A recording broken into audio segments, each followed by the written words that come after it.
कृपा जागृत आहे। आपण भगवंताला आणि बाबाला एक आवाजामध्ये प्रणाम करूया। भगवान बाबा हनुमान जी को प्रणाम।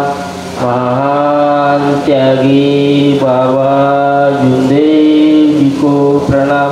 परमात्मा एक। भगवत प्राप्ति के लिए निष्काम कर्मयोग परम पूज्य परमात्मा एक सेवक मंडळ वर्धमान नगर नागपूरच्या वतीने बाबाच्या आदेशाप्रमाणे आजची मासिक नवी हवन कार्य श्रीमान्य नवखरे भाऊ यांच्या देवस्थानामध्ये हवनाचा कार्यक्रम पार पडला आणि त्यानिमित्ताने एका भगवत गुणाच्या चर्चा बैठकीला सुरुवात झाली। या चर्चा बैठकीमध्ये सृष्टीचे निर्माता बुद्धीचे विधाता सर्व गुण संपन्न भगवान बाबा हनुमानजी उपस्थित आहेत। बाबाला माझा प्रणाम। मानव धर्माचे संस्थापक महान त्यागी बाबा जुंदेजी उपस्थित आहेत। बाबाला माझा प्रणाम। आपल्या सर्वांच्या मातोश्री वाराणसी उपस्थित आहेत। आईला माझा प्रणाम। त्याचप्रमाणे या चर्चा बैठकीला प्रामुख्याने उपस्थित झालेले मंडळाचे माजी सचिव तथा विद्यमान संचालक आदरणीय विठ्ठलराजे क्षीरसागर साहेब यांना सुद्धा माझा नमस्कार।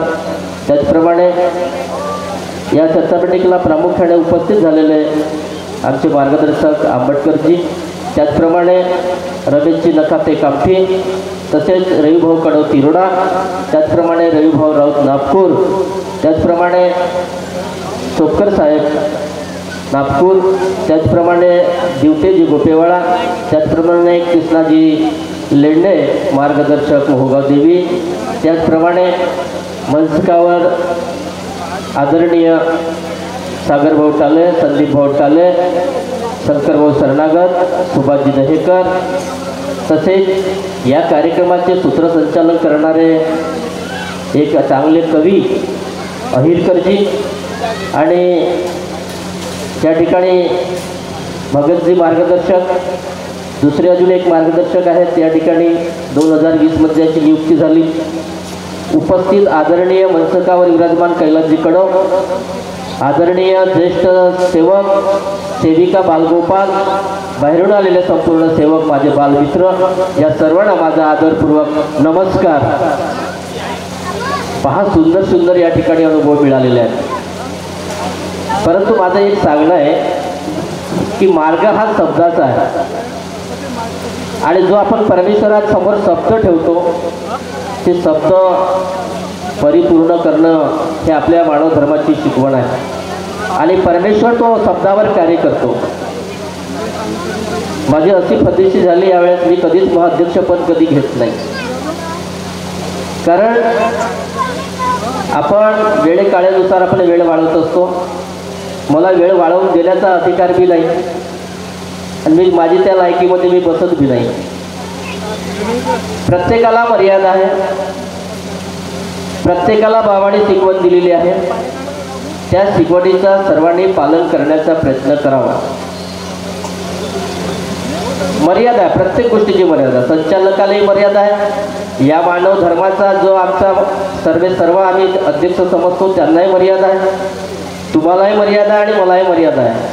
प्रत्येकाने आपल्या मर्यादेमध्ये राहून आपले परमेश्वरी कार्य करायचं आहे हे बाबाने आपल्याला सांगितलेलं आहे। जो मर्यादेच्या बाहेर जातो त्याचे परिणाम काय होतात हे त्याला शोधायचं आहे आणि म्हणून प्रत्येकाने बाबांच्या शिकवणीप्रमाणे आपल्याला कार्य करायचं आहे। सुंदर असा मानव धर्म बाबाने आम्हाला दिलेला आहे। जगाच्या पाठीवर अनेक धर्मपंथ आहेत, ते वेगळे आहेत, आपला हा धर्म वेगळा आहे।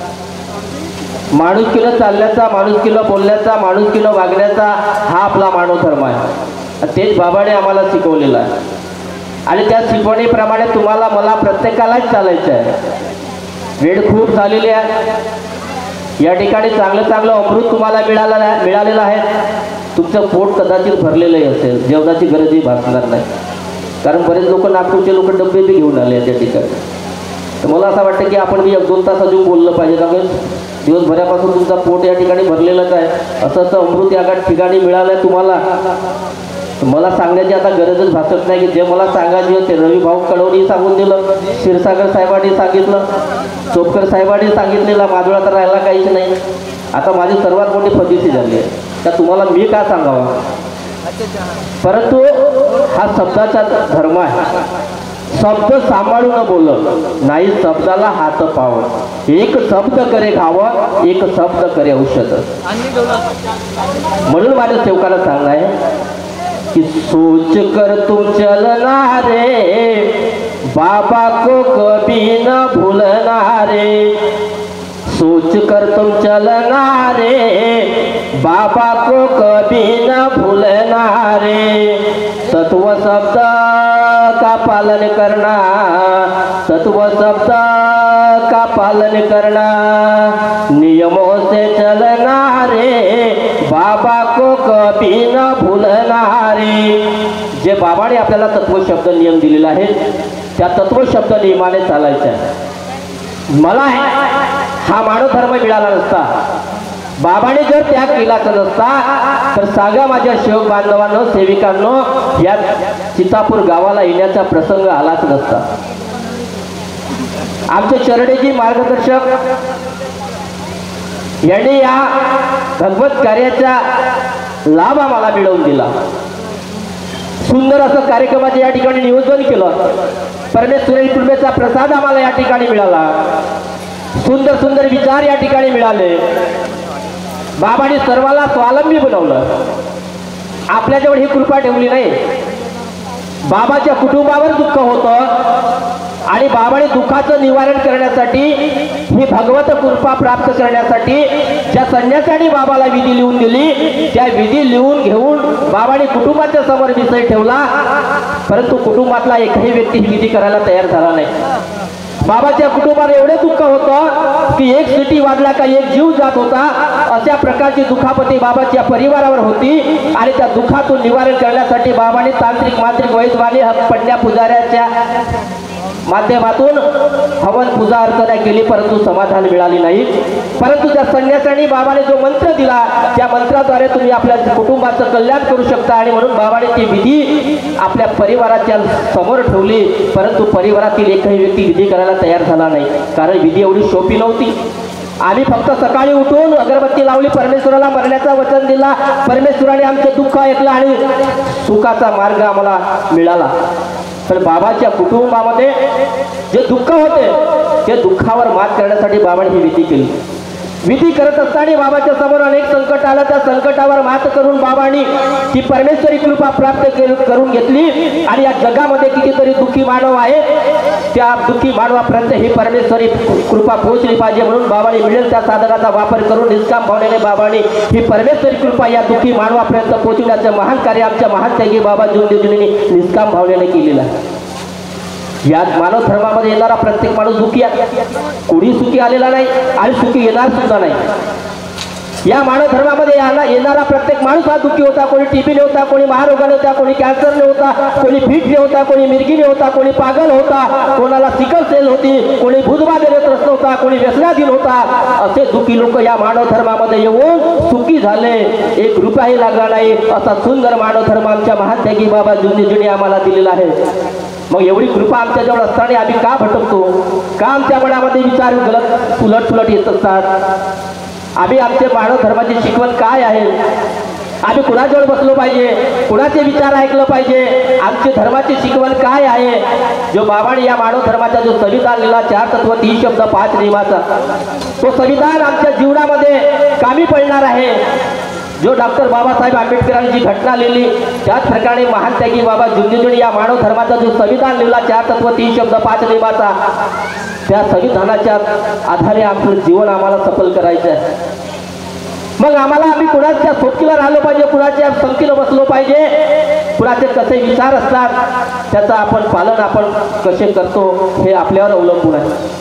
जो आम्हाला शिकवणीच्या आधारे आम्हाला मार्गदर्शन करत असेल, आम्हाला शिकवण जर सांगत असेल तर नक्कीच त्याच्यासोबत राहा. जो शिकवणीच्या बाहेर आम्हाला आमची दिशाभूल करण्याचं काम करत असेल त्याच्यासोबत राहू नका. हे आमच्या बाबाने आम्हाला शिकवलेलं आहे. आणि म्हणून म्हणतो की माणूस असूनही माणूस की नाही, माणूस असूनही माणूस की नाही, माणूस त्याला म्हणाल का, शहाण्याचे नौकर व्हावे धनी मूर्खाचे बनाल का. संगत चांगल्या विचारवंताची करा. क्षीरसागर साहेबांनी सांगितलं की चांगल्याच्या संगतीनं राहिलो तर आपल्याला चांगले विचार येतील, वाईटाच्या संगतीनं राहिलो तर वाईट विचार आल्याशिवाय राहणार नाही. मग आम्हाला कुणाच्या संगतीनं राहायचं, कुणाच्या संगतीत बसायचं आहे याचा विचार तुम्हाला मला प्रत्येकाला करायचा आहे. तो एवढा परमेश्वराने आम्हाला गुणगान करण्याचा अधिकार दिला, प्रत्येक दुःखी मानवाला जागवण्याचा अधिकार प्राप्त करून दिला, स्वतःच्या कुटुंबाचं दुःख दूर करण्याचा अधिकार प्राप्त करून दिला. बाबाने सर्वांचा उद्धार केला, सर्वांचं दुःख ऐकून घेतलं. माझा सेवक गरीब आणि दुःखी राहू नये म्हणून बाबाने अनेक संस्था स्थापन केल्या, बँक स्थापन केली, ग्राहक भंडार स्थापन केला, दवाखाना स्थापन केला, दूध डेअरी स्थापन केली, वाचनालय स्थापन केला, अनेक संस्था स्थापन केल्या. परंतु त्या संपूर्ण संस्थाची जबाबदारी आमच्या तुमच्या प्रत्येक सेवकावर दिली, पण ती आम्ही प्रामाणिकपणे सांभाळू शकलो नाही. आम्ही स्वार्थापोटी स्वतःच्या अधिकाराचा उपयोग करून त्या संस्था आम्ही डबघाईत चालला.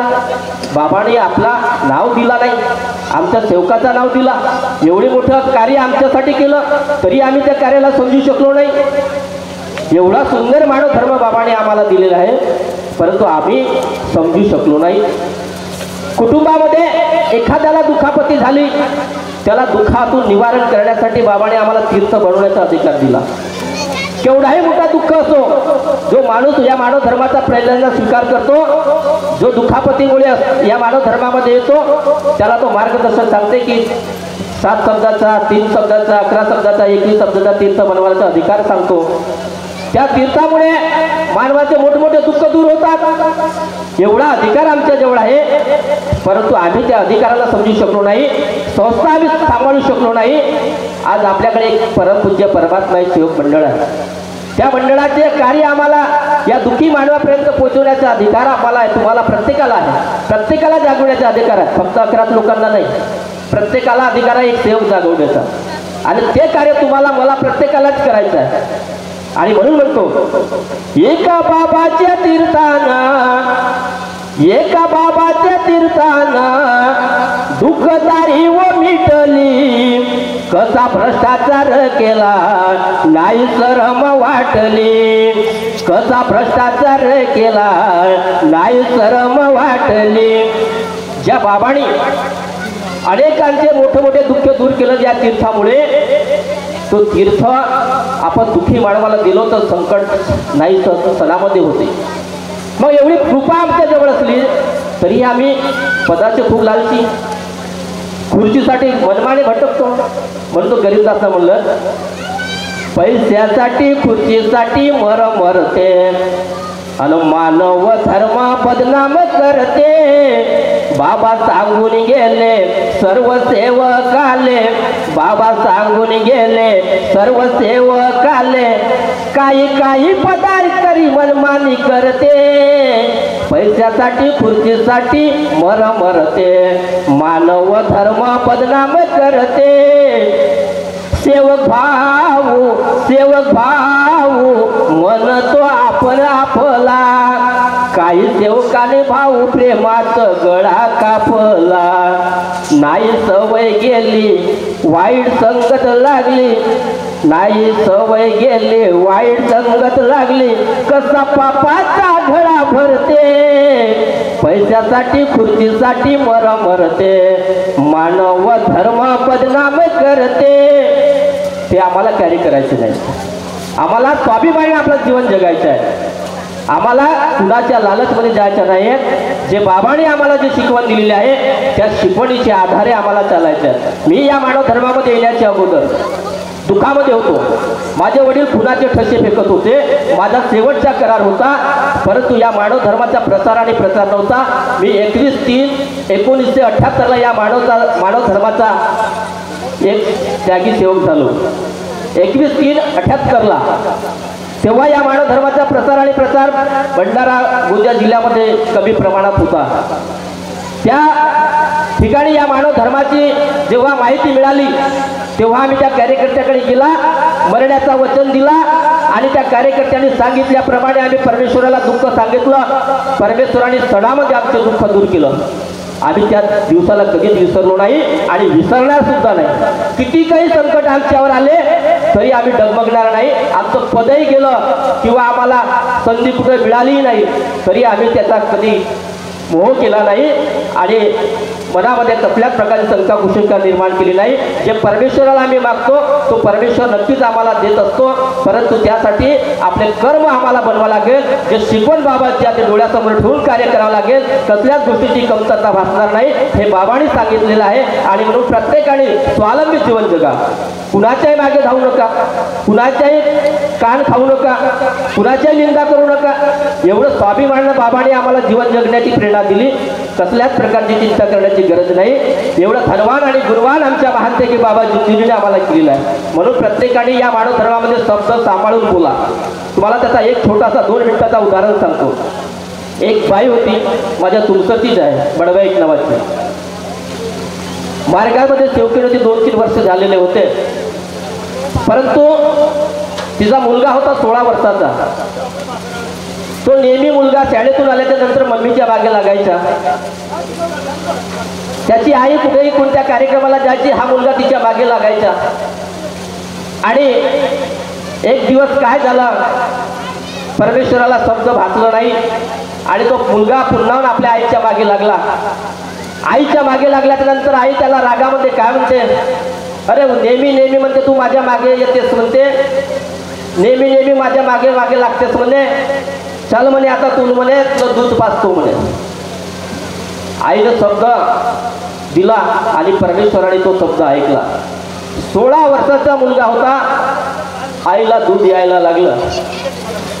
आईला सुचत नाही, आईला झालेल्या चुकीची म्हणजे माहिती नाही. ती ट्रीटमेंट करते, सर्व करते, पण समाधान काही मिळत नाही. शेवटी आम्ही आमची आई भगिनी या ठिकाणी आहेत, माता भगिनी आहेत, प्रत्येकाला माहीत आहे. त्या बाईला इतक्या वेदना झाल्या का ती स्वतःला सांभाळू शकत नव्हती. झालेल्या चुकीची परमेश्वरासमोर कबुली केली, कार्यकर्त्याकडे गेली, माफीचे कार्य घेतलं. परमेश्वराला वचन दिला की बाबा मी बोलताना असा शब्द मी काढला, ही माझी महान चूक झाली, मी माझे शब्द मागे घेतो, मला या तकलीफमधून दूर करा. परमेश्वराने सणामध्ये त्या बाईचा जो त्रास होता तो सर्व बंद झाला आणि दूर येणं सुद्धा बंद झालं. माझं सांगण्याचं तात्पर्य आहे की आपण ग्रामीण भागामध्ये राहतो, शब्द बोलताना सांभाळून बोललं पाहिजे. त्याचाच एक उदाहरण अजून सांगतो. एक सेवकी होती आणि एक सेवक होता. दोघंही पती पत्नी आपल्या घरी काम करत असताना दोघाही पती पत्नीचं भांडण झालं. भांडण एवढ्या विकोपाला गेलं की दोघांचाही राग एकामेकावर सावरत नव्हता. शेवटी पत्नीनं विचार केला की म्हणे आपण नाम डोळ बांधायचा आहे तो पक्का बांधू. पती म्हणे नाही म्हणे आपल्या थोडीशी परिस्थिती कमजोर आहे, आपण म्हणे कच्चंच बांधकाम करू म्हणे. त्या बांधकामासाठी दोघाही पती पत्नीचा एवढा जोरदार भांडण झाला की एवढा जोरदार भांडण झाला, दोघाही महाराजला पिटायला सुरुवात केली. शेवटी एक सेवकीन तिथून जात होती तिच्या घराजवळून. ती सेवकीन बाई त्या सेवकीला काय म्हणते, बाई म्हणते या ठिकाणी कशाचं बांधकाम करून आल्या म्हणते. ते सेवकीन बाई काय म्हणते, माझा पतिदेव माझी सकुली बांधते म्हणते. पहा, या मार्गामध्ये जे आपण बोलतो जे करतो त्याचे परिणाम आपल्याला भोगावे लागतात. बाईने शब्द सोडला की माझा पतिदेव माझी सकुली बांधते. बाई तात्काळ 1 तासाच्या नंतर ती खाटेवर पडली. शेवटची तयारी झाली तिची आखरी. ती कार्यकर्त्याकडे गेली, परंतु ती चूक तिची आठवत नाही. दवाखान्यात गेली, डॉक्टरमध्ये काहीच तकलीफ नाही आहे, नॉर्मल सर्व काही आहे. बाईला काही कालांतराने आठवण आली की मी आपल्या पतिदेवाला असे शब्द बोललो आणि पुन्हा ती कार्यकर्त्याकडे गेली. आणि गेल्याच्या नंतर कार्यकर्त्यांनी सांगितलं की बाई अशा प्रकारे परमेश्वराला माफी माग. परमेश्वराला माफी मागितली, बाई जशी तशी झाली. हा मार्ग शब्दाचा आहे. शब्द सांभाळून बोला. शब्दावर परमेश्वर कार्य करतो आहे. एवढा बाबाने आम्हाला धन दिलं आहे, एवढं गुणगान दिलं आहे, एवढे मोठी आम्हाला कृपा प्राप्त करून दिली आहे. आम्हाला कुणाकडे जाण्याची गरज नाही. कसे वागलो कसे चाललो असं चालणार नाही. 24 तास परमेश्वर आपल्या जवळ आहे. जागृत शक्ती बाबाने आम्हाला दिलेली आहे. आणि म्हणून म्हणतो की कोणाची निंदा करू नका, कुणावरही कलंकित असे आरोप करू नका. परमेश्वर आपल्याला पाहतो आहे, कुणाचं मन दुखावू नका. आणि म्हणून म्हणतो शेवटचे 2 वळी म्हणतो आणि आपले मार्गदर्शन या ठिकाणी समाप्त करतो. सुखी केले बाबाने दुखेचे जीवन, सुखी केले बाबाने दुखेचे जीवन. सगळ्या सव्य प्रेमाने, सगळ्या सव्य प्रेमाने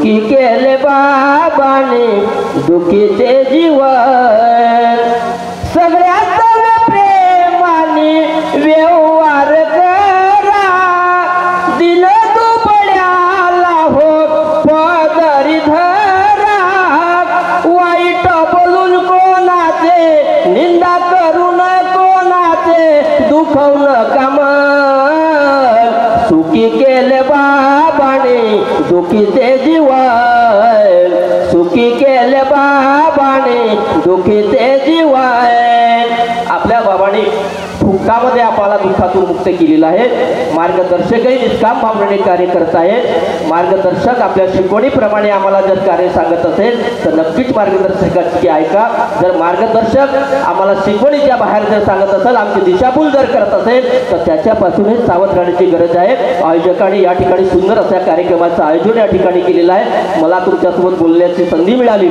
आयोजकाचं सरडे साहेबांचं अहिरकर साहेबांचं आणि आमचे ते दादा ज्याच्याकडनं हवन झालं नवखरे दादा यांचं मी मनापासून अभिनंदन करतो माझ्या बोलण्याच्या हल्ल्यामधून कदाचित कुणाचं मन दुखलं असेल कुणाच्या हृदयाला ठेच पोचली असेल तर मी सर्वप्रथम भगवान बाबा माझी महान त्यागी बाबा जिंदूजी यांना माफी मागतो मातोश्री वाराणसी याला माफी मागतो आजच्या मंचकर विराजमान आदरणीय ज्येष्ठ मंडळी यांना माफी मागतो उपस्थित संपूर्ण सेवक सेविका बालगोपाल यांना माफी मागून आपले 2 शब्द पूर्ण करतो सर्वांना माझा आदरपूर्वक नमस्कारजी नमस्कार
छाती रे बापा रे